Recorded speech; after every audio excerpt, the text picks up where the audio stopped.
तो तुम प्रेम में पड़ गई हो।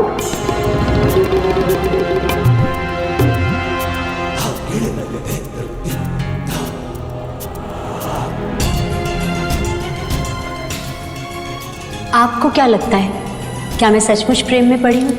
संपूर्ण संसार ये बात जानता है। तो आपको भी ज्ञात होगा, फिर पूछने से क्या लाभ? हम स्वयं अपनी बहन के मुख से सुनना चाहते हैं।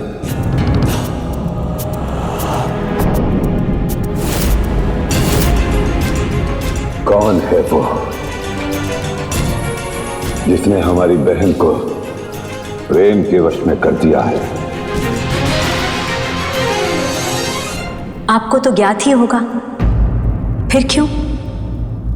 विद्युत जीवा।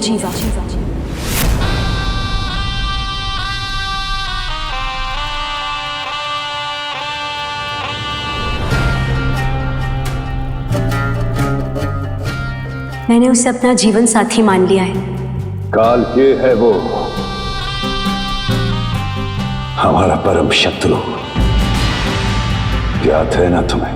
नहीं चाहती थी मैं उसे प्रेम करना, किंतु उसके मेरे प्रति समर्पण और प्रेम ने विवश कर दिया मुझे। और भैया, आप तो ये जानते हैं कि प्रेम जात पात धर्म और पंथ नहीं देखता, शत्रु और मित्र में कोई भेद नहीं रखता।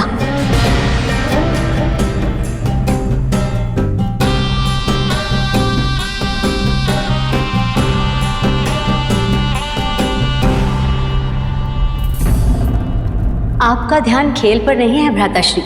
तो तुम्हारे लिए रक्ष कुल की मर्यादा का कोई अर्थ नहीं।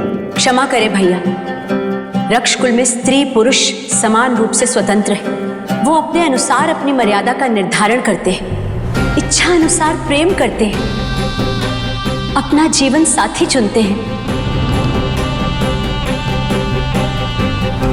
फिर मुझे क्यों आप उनसे अलग समझ रहे हैं? क्योंकि तुम रावण की बहन हो, दशानन लंकेश की सहोदरा। तीनों लोगों पर रक्ष संस्कृति का परचम फहराने का स्वप्न देखा है हमने, और तुम्हारी एक छोटी सी भूल हमारे लक्ष्य प्राप्ति में बाधा उत्पन्न कर सकती है। इस संपूर्ण संसार के लिए उपहास का पात्र बन जाएगा ये रावण। यदि मेरे प्रेम से आपको आपत्ति है तो मैं लंका छोड़कर चली जाती हूँ। वृक्ष कुल से नाता तोड़ लेती हूँ। लंका छोड़कर चले जाने से समस्या का समाधान कैसे होगा शूर्पणखा? यह संपूर्ण संसार फिर भी हंसेगा हम पर कि तीनों लोगों पर विजय प्राप्त करने वाला ये रावण अपनी बहन को ही संभाल नहीं सका। शूर्पणखा, नारी लज्जा पुष्प की पंखुड़ी की तरह कोमल होती है।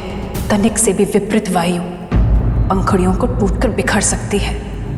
अपने भ्राताश्री की बात को समझो। वो जो भी कह रहे हैं तुम्हारे हित के लिए कह रहे हैं शूर्पणखा। यूं छिप छिप कर मिलना अनुचित है। वृक्ष कुल की मर्यादा को बचाने के लिए कर रहे हैं वो ये सब। यदि विद्युत जीवा तुम्हें सच में प्रेम करता है तो उससे कहो आकर तुम्हारे भ्राताश्री से मिले, वीरों की भांति सबके सामने तुम्हारा हाथ मांगे। क्यों छिप छिप कर नहीं शूर्पणखा? किंतु भाभीश्री, मुझे नहीं पता वो कहाँ है, कब आएंगे, कब मुझसे मिलेंगे। एकाएक वो कहीं से आते हैं और फिर उसी प्रकार कहीं चले जाते हैं। हाँ, अगर इस बार वो मुझसे मिलने आए तो मैं अवश्य उन्हें भैया का संदेश दे दूंगी।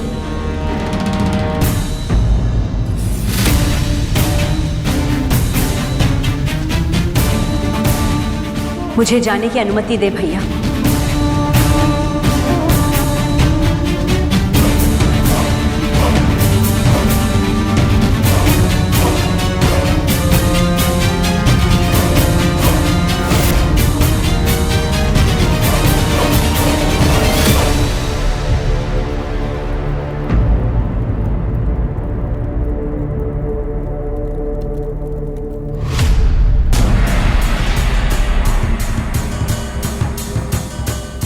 आपकी गोटी वापस आपके घर में चली गई भैया। ये चाल मेरी रही, आपकी चाल असफल रही।